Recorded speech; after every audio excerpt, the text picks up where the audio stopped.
Hello, my name is Tanel Erm, and I'm the head of Microsoft Development Center Estonia. And today we're going to be talking about just only a little bit about Microsoft Development Center Estonia, but more about generic topics of workplace culture, future of work. So I hope it's going to be interesting and hopefully a little different from what you're expecting and what you have seen and heard so far. So let's get right into it. I mentioned Microsoft Development Center Estonia. What is it? What is this Microsoft Development Center Estonia? Our company is actually, if you look at the business register, is called Skype Technologies. And this is where we started more than 16 years ago. Skype was founded here in Estonia, and I've been working there for a very long time, going through all kinds of changes in the company, including the Microsoft acquisition that happened approximately 10 years ago now.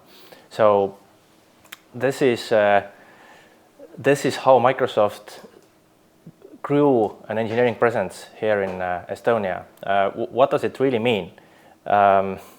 Today we have around 300 people working in our company, and we have around 100 open positions. Can you believe that? So we are growing rapidly, and what this actually means for Estonia, obviously we are super proud of our roots, super proud of Skype's history, and Skype is a very prominent part of Estonian national history, as well as one of Microsoft's products up to this point as well. So, but when you think about it, what it means to have Microsoft engineering presence in Estonia, it is currently one of the top 3 companies in the world in terms of market cap.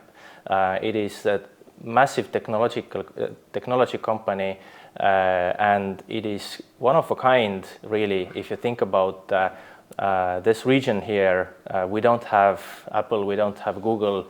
I'm not going to name all of the big tech names here, but Microsoft is here in Estonia, and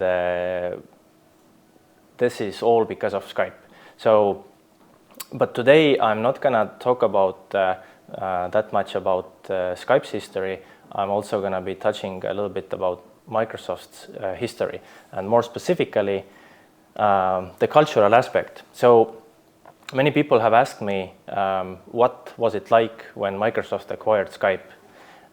Microsoft, I don't know if unfortunately, I can't see you, so I can't see any of the reactions, but typically I would ask at this point, raise your hand if you have seen this meme. So some people definitely have recognized Microsoft here. So this is from approximately 10 years ago.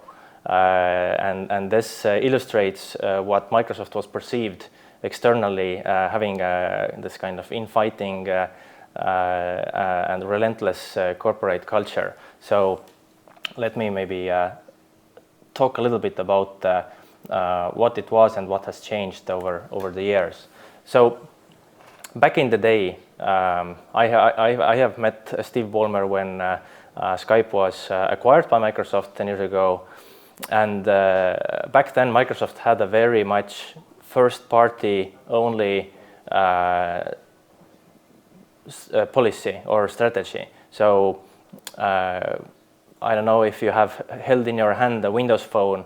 I really liked it, but it had one massive flaw. So there were not enough apps. All the apps were done on iOS, Android, and it started to hurt a little bit Microsoft's success. So when Satya Nadella, who is the current CEO of Microsoft, took over the helm, the company actually saw a very drastic change. So it started to be no longer about first party only, but it started to be more about embracing the full richness of the ecosystem. So you see here, Microsoft loves Linux. in the background. So this is just one small example. So we started to outsource,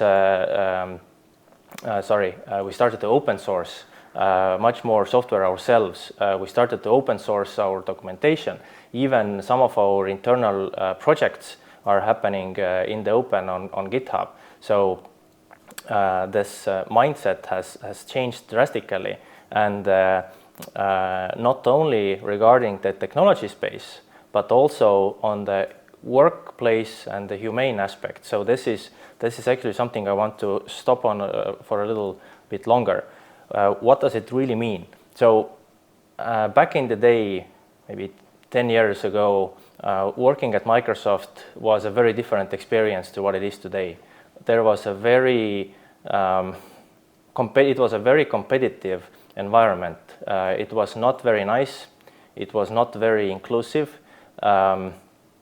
Many people from the original Skype team left after the acquisition, and I can testify myself that there were definitely unpleasant moments working with various departments back in the day.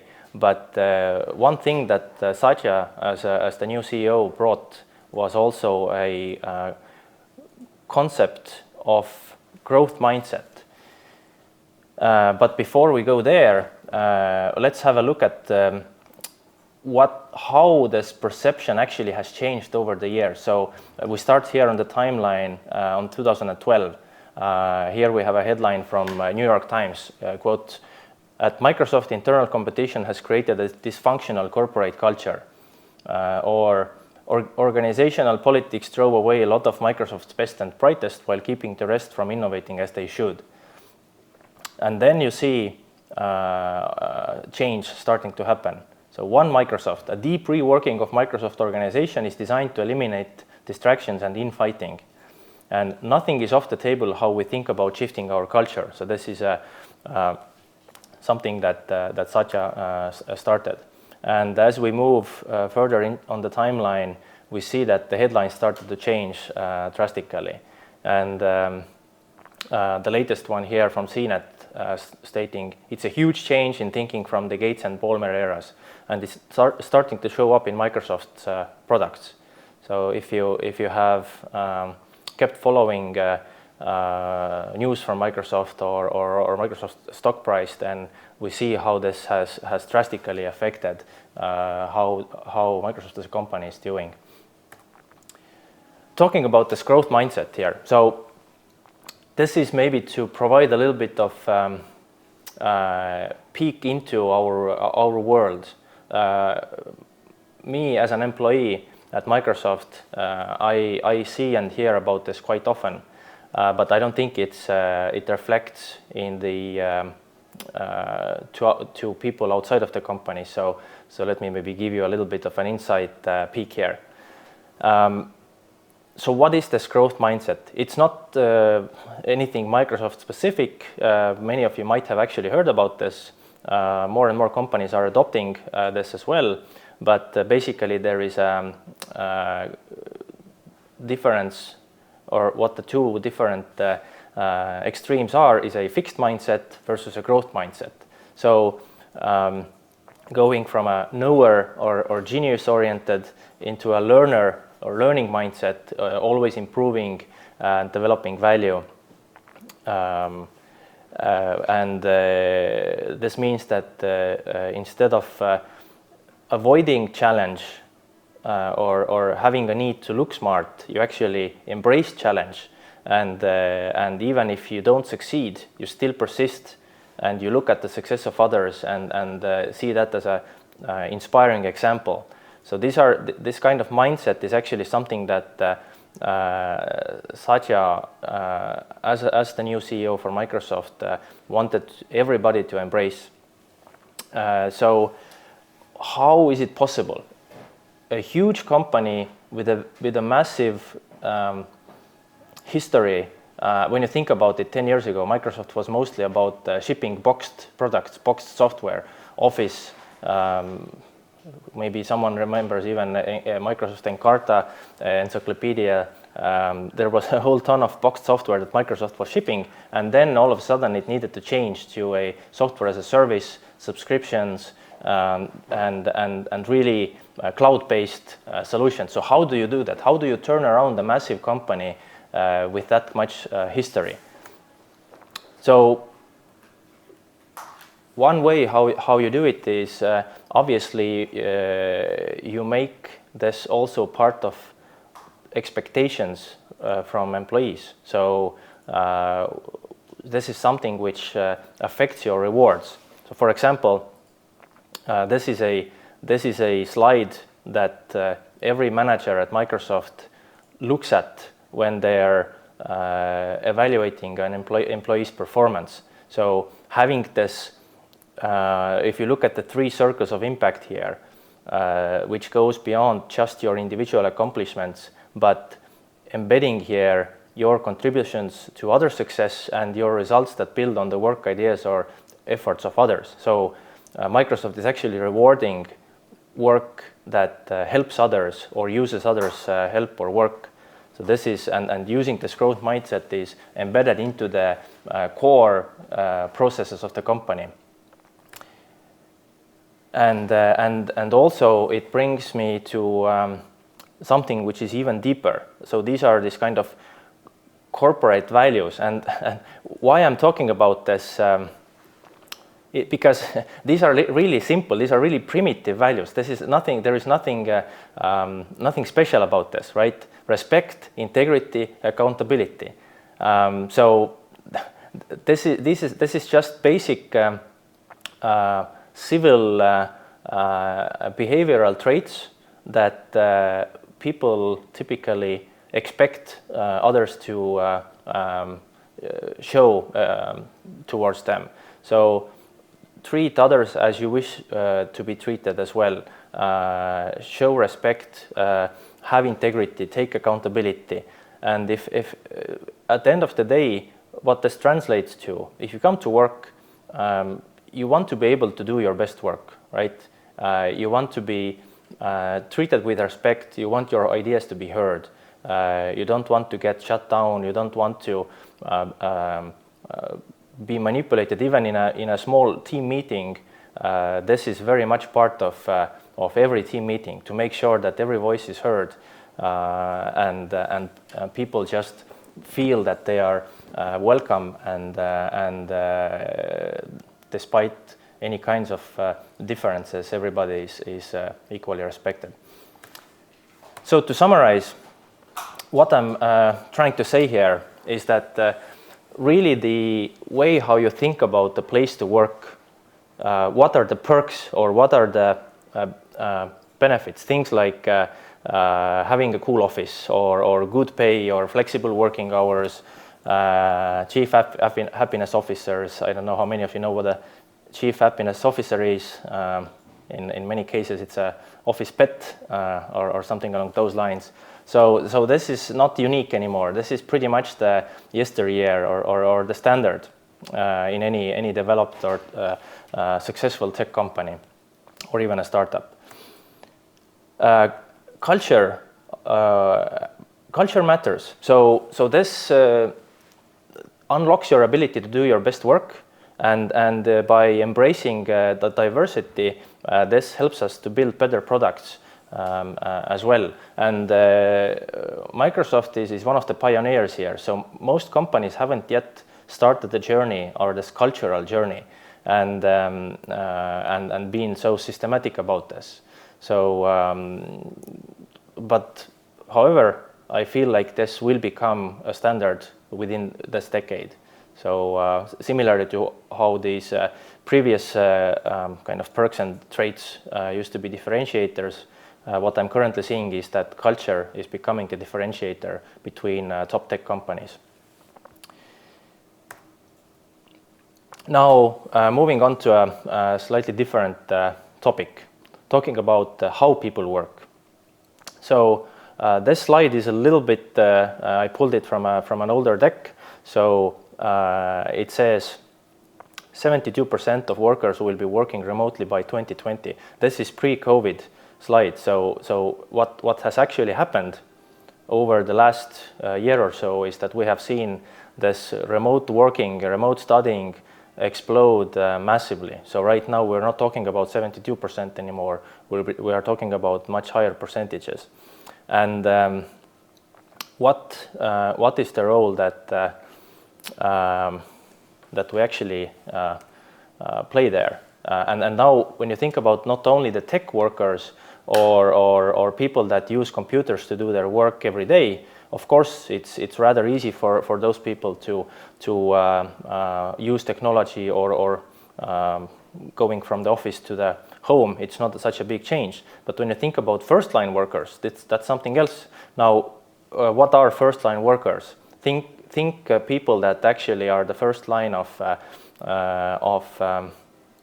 workers, customer facing. So, like, think shopkeepers, think hairdressers, any kind of service, electrical service delivery man, anything that is directly who is directly maybe not sitting in an office but directly interacting with a customer. These people have been held pretty far from digitization up to this point. So massive opportunity here to also enable those people to use technology to do better work. And coming to the software that we're actually using to hold this call or this seminar as well. So Microsoft Teams. And why I'm bringing it up? This is something that we work on. So this is our product. And also from here in Estonia, we are using our foundation that we built for Skype, and we have now kind of adjusted our focus to help build this fastest growing product in Microsoft history that's helping millions and millions of people to work from home, study from home. So it's incredibly impactful and important in this day and age. What I would call here Skype on steroids. Well, Skype had a lot of the functionality that Teams has, so video calling, chat, but there is so much more than just video calling and chat when it comes to helping people to be productive. So that's why I would call it on steroids. And as I said, it's built on the foundation that's developed right here in Estonia. And so talking about those steroids a little bit. So in addition to these communication functions that are all familiar from Skype, it provides collaboration, co-working, file sharing functions. It allows actually a lot of customization and extensions by third parties and applications, and it provides also security, data protection standards and compliance, which is in the today's GDPR and increasing privacy requirements era. On to the next subtopic here. So I want to introduce the concept of, and this is not introduction, so you might have heard of this already, software 1.0 versus software 2.0. So software 1.0, what it really means is, in a classical sense, programming with code, right? So what's different in software 2.0? In software 2.0, you do also programming with code, but you incorporate data models and deep neural nets into your software. Software 1.0, to be successful, you need domain expertise, and you transfer this expertise into code. You deal with code complexity, you need to come up with clever algorithms, and it typically gets better with better code. However, there's typically a lot of hard coding, and that hard coding is brittle, and your kind of core activity is all about writing code. In software 2.0, instead of domain expertise, what becomes more important is machine learning expertise. So you collect data, you create models, you train models, build algorithms with these models, and the more data you give or get, the better your software becomes. And your core activity is more around designing these deep neural network architectures and labeling data. And let me give you a concrete example of where this is being used and how this has helped. So, for example, audio video in Teams and resource management specifically. So we have a lot of different types of networks, devices, coverage conditions, power conditions, and we need to adapt to all those conditions. So how it has been classically done is you identify these what is called hero conditions or typical scenarios, and you tune the software to recognize and handle those situations. And it results in a lot of code and a lot of complexity. So you have, for example, here in this red parts, you have 150,000 lines of code and 1,000 hand-tuned parameters.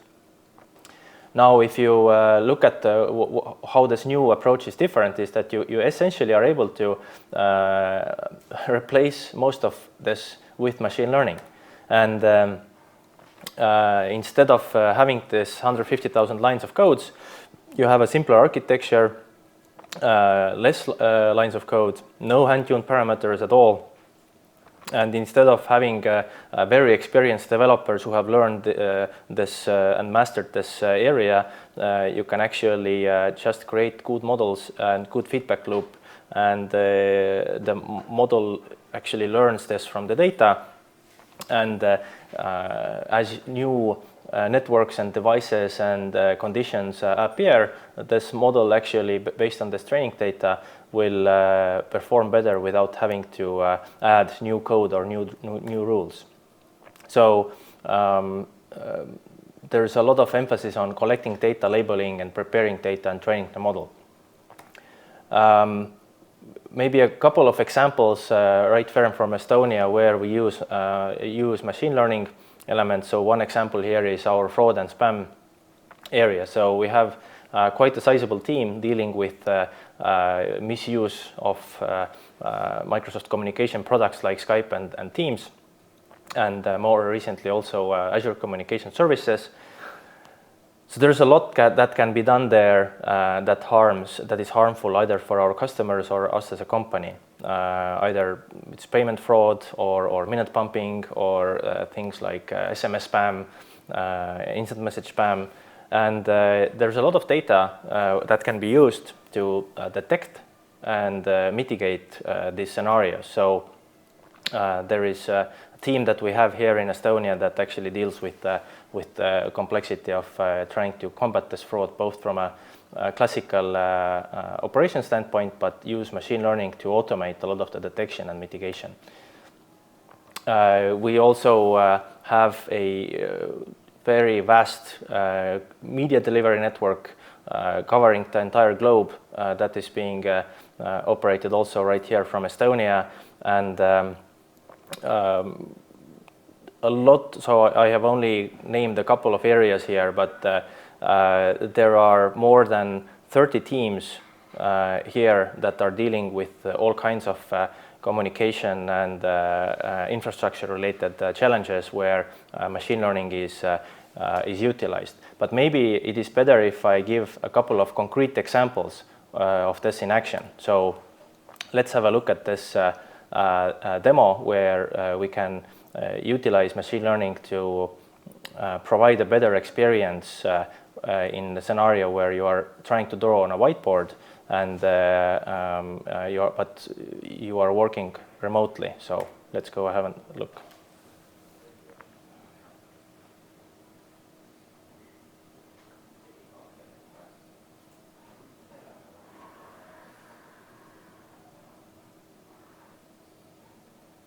So as you can see, basically the whiteboard the person was fully transparent, and This enables you to see what's on the whiteboard even as someone is writing something there. And as they move away, you're able to see what was written, and it becomes permanently attached to that whiteboard. So a very practical example of how machine learning can help. Another example, so you might have seen this video. Let's see if it's possible to play this. Being both technical and creative. So I just wanted to check in with you guys and talk about democracies respond to those scandals.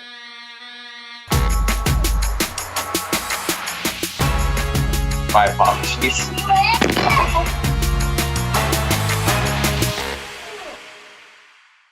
So, very simple example of how machine learning can be useful in everyday life.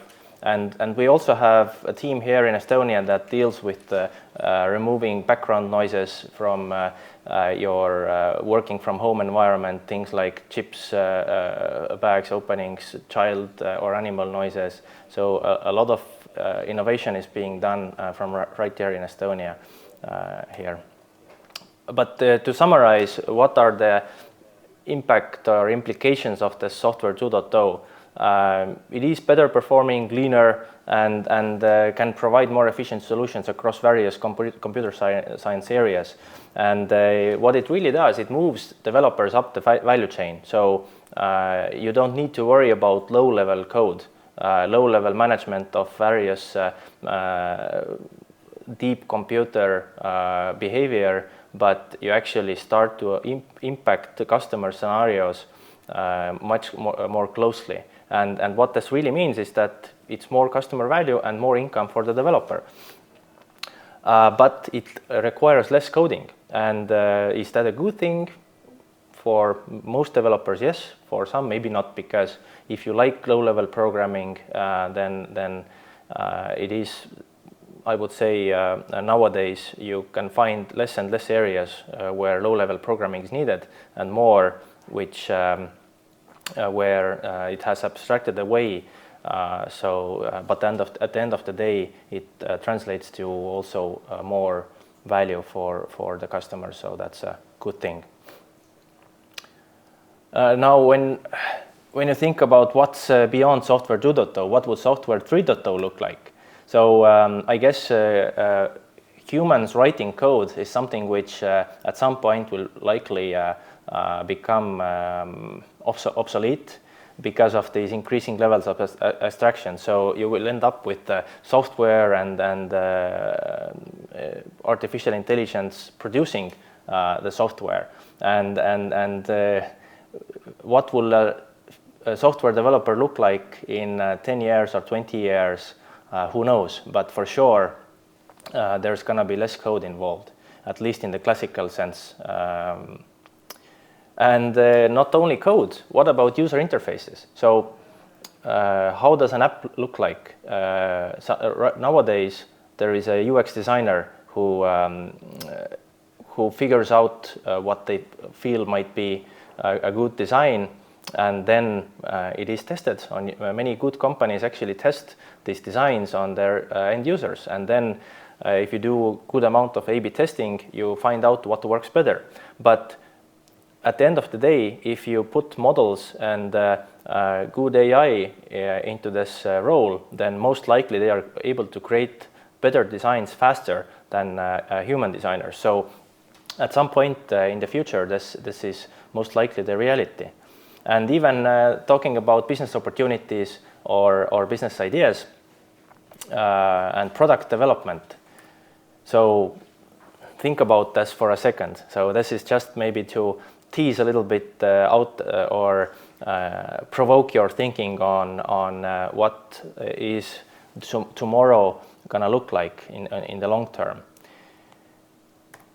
And this is it from me for now. And let me see how we are doing on time. I think we can, if you have some questions on any of what I just said, maybe this is a good time to have a little bit of a discussion or a Q&A.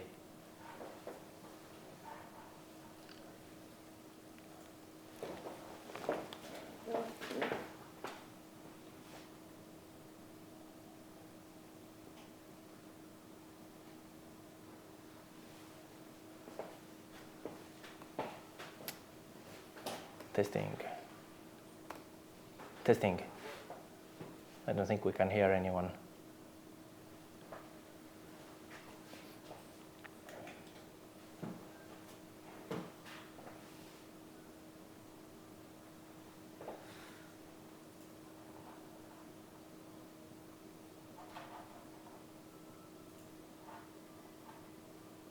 But in case, so looks like there are no current questions, so maybe we can just continue for now. So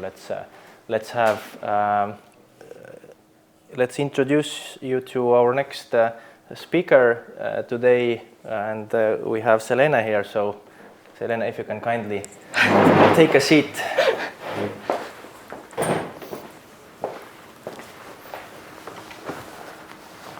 Hello. Thank you so much for joining us today, and especially thank you, and you should be proud of investing into your own future. This is all what these events are actually about. Also, I myself, I'm super excited to be speaking here, since I am in the position where it was not a long time ago when I was sitting in the audience and listening to these events. Since I was studying in this university, also spent a lot of time in the student organization and these rooms, so also thank you for the organizers for putting all this together. It might be pretty hard in these times when you do everything for the first time in the online. But my name is Selena. I work as a program manager in Microsoft. And there are two things I would like to share with you today. Firstly, I'd like to share my journey or my story in my own career path. And I hope this will help you to climb your career paths and do it successfully. And secondly, there is also some practical information that I would like to share with you. So if you are interested in intern position or any other job position in Microsoft, then I believe this is useful for you to hear as well. So let me introduce myself first. As mentioned already, I studied in Tallinn University of Technology. I did study product development and production engineering, which was part of Faculty of Mechanical Engineering at that time. And I did all the regular things that a student would do. I studied, I applied for intern position, then I went to work in a production company. I spent my summer there. Then afterwards, I got another job position, and it was very, very delighting journey. But you know, things happen in life, and my cards also got mixed up. And I was offered to head organize European championships in Tallinn in Estonia, which is kind of a big thing, and this was in debating. Big thing, but also one of the things that I am the most proud of in my career journey so far, being responsible for more than 650 participants in 7 days, all what they do in Estonia, but not of course alone, but with team with 45 people and 80 volunteers. And now I'm here working in Microsoft. I work on Microsoft's paid products. So this is related to the commerce area. What would describe maybe the best what we work on is that I'm sure that most of you have done Skype calls with friends or family. You most likely did it for free and didn't pay for it, but there is also option and opportunity, especially for international calls, to buy subscription or Skype credit or gift the credit. So teams I'm working with are responsible and developing this infrastructure behind it.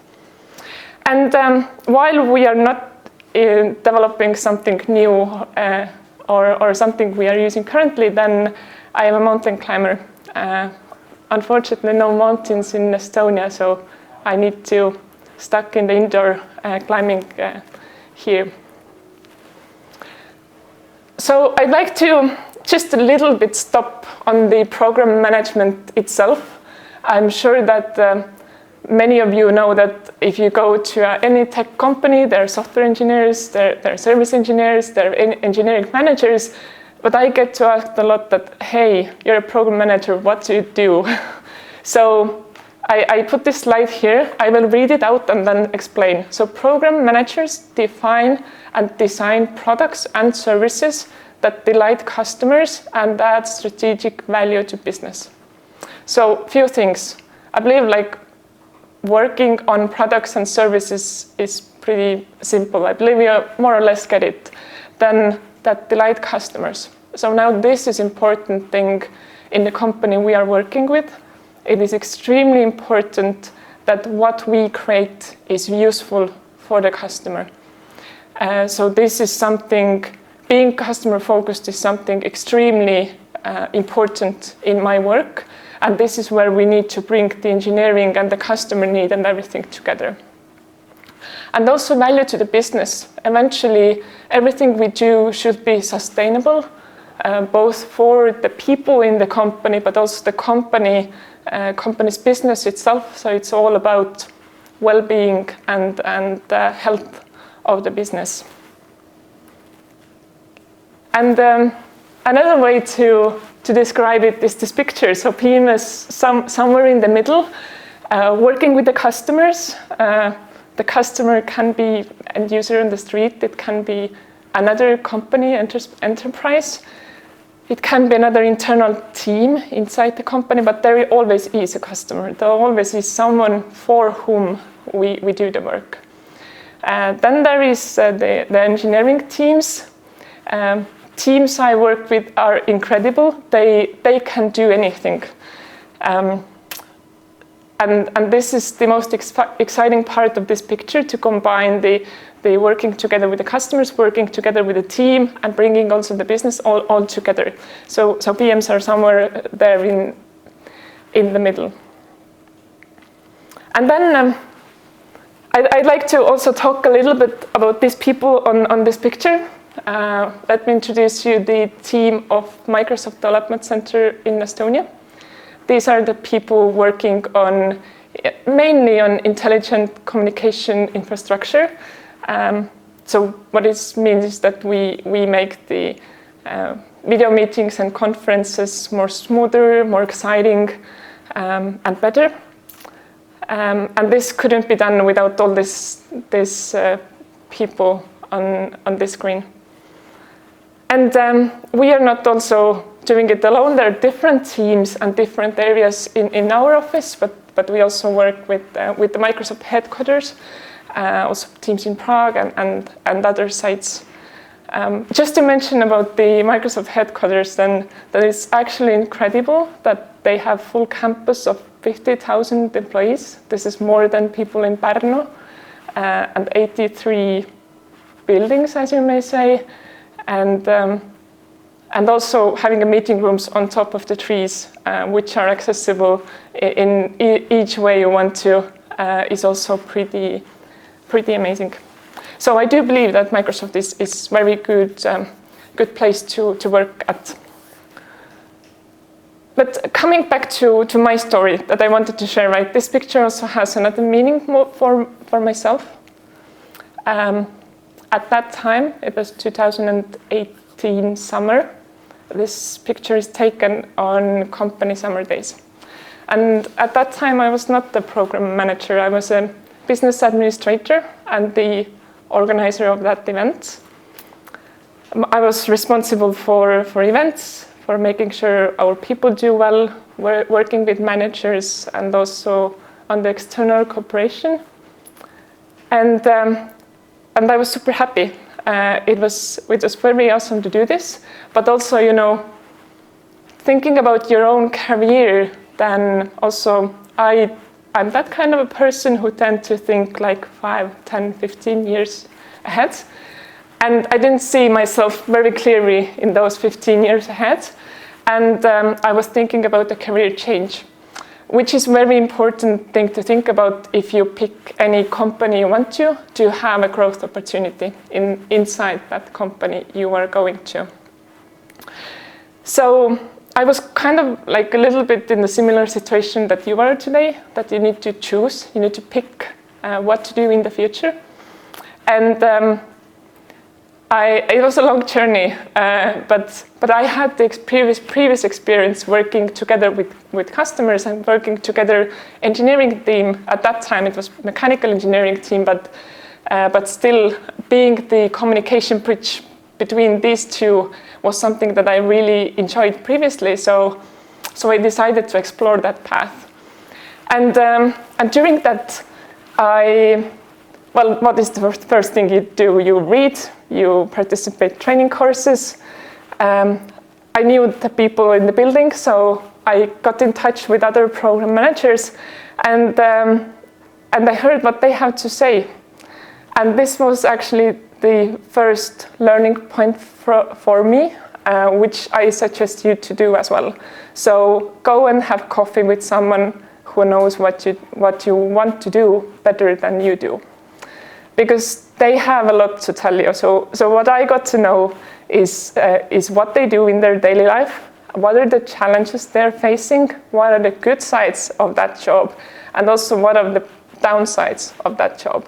So if you pick intern position or job position, have a chat with someone who is working in the company or a friend who knows this area. So that was very, very important lessons learned for me. Then, but this was just, having chats. I was still in the beginning of the journey, right? So the next thing that I did is that I spent more time on getting more knowledge on the area where I want to go. This is where I understood the second important thing: spend time on what you want, because this will actually give you all the knowledge that you need.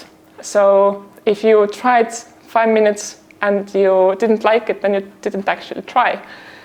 On the other hand, if you do something meaningfully for 20 hours, you get better than the majority of people around you.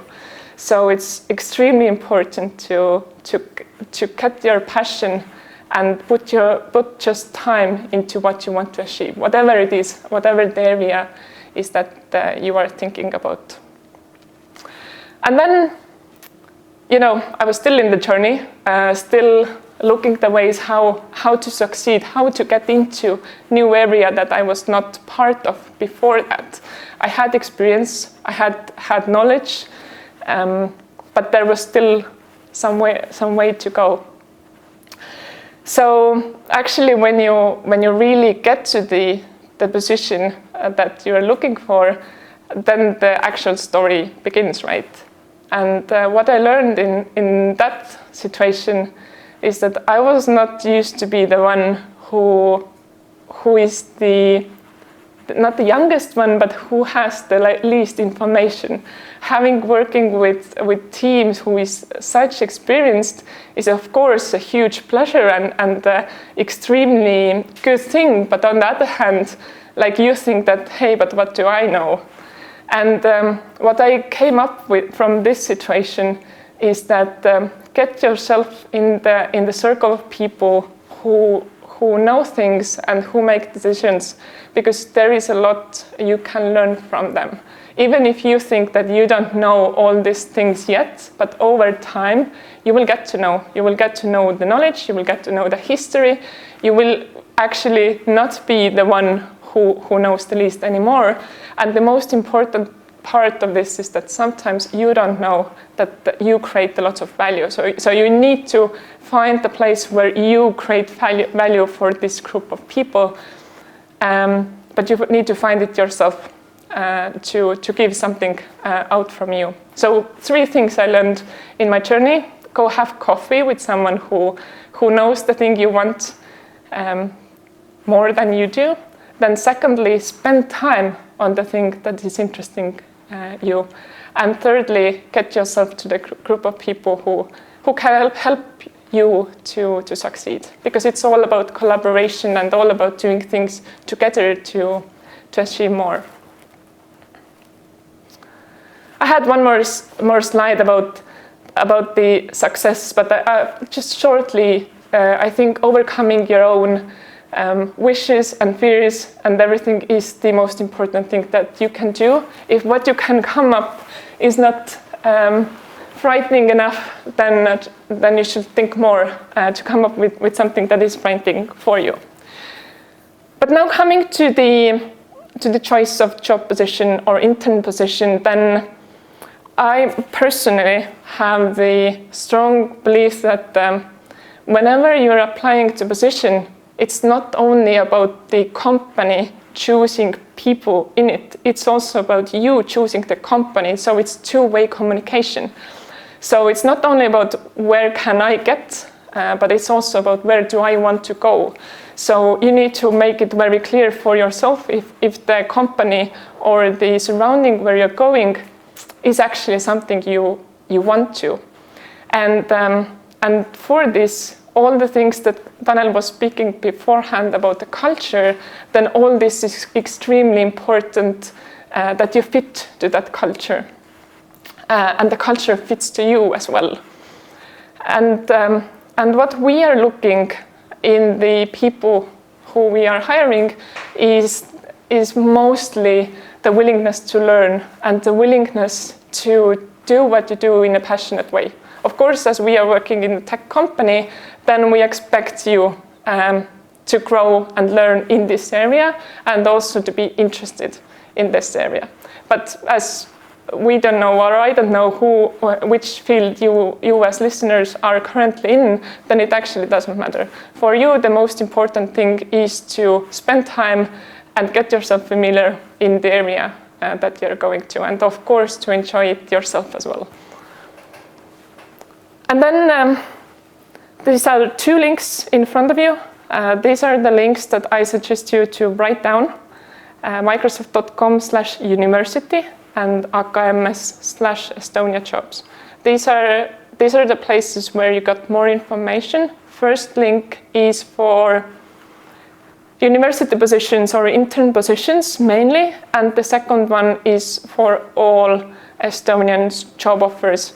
So the picture you see when you go to these links, you get lots of information, useful information, but also you can put in different filters. Hey, I want to work in Tallinn or Estonia in this kind of area, this kind of position, so you can choose, and it's pretty easy.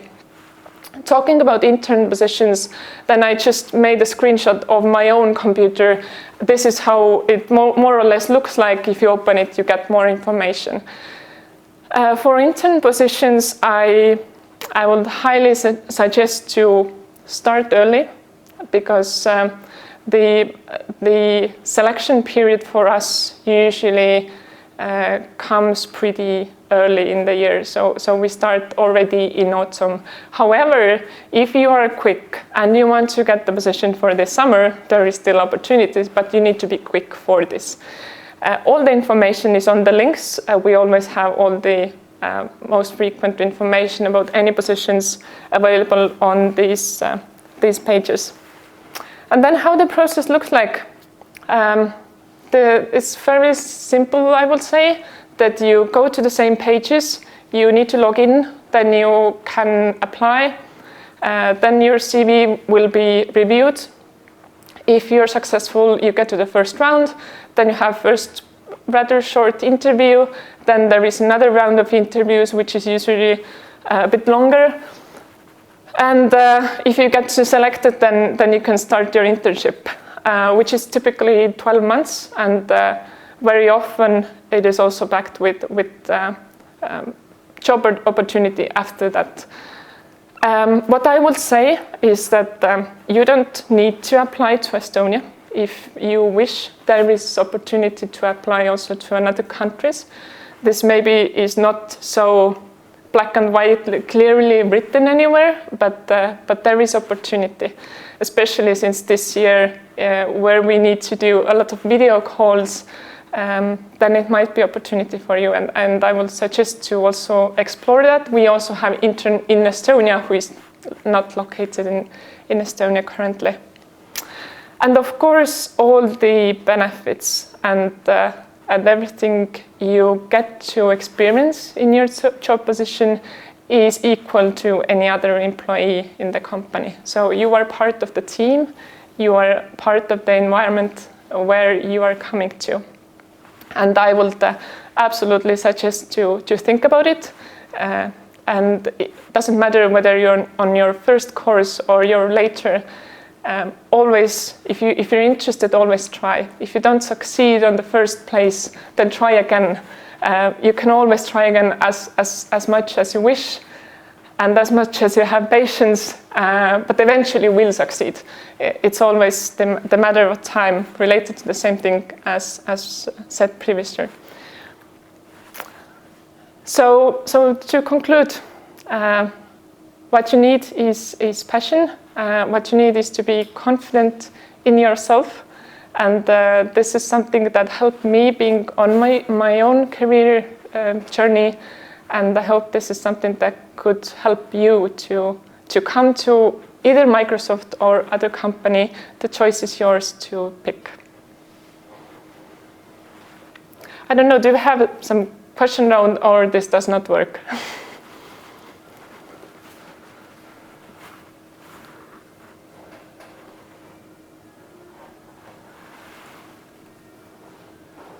I think Tanel is answering in the chat. All right, but in this case, if no questions, then thank you so much for joining. As said previously, it's all about your career and investment into your own future. So enjoy it.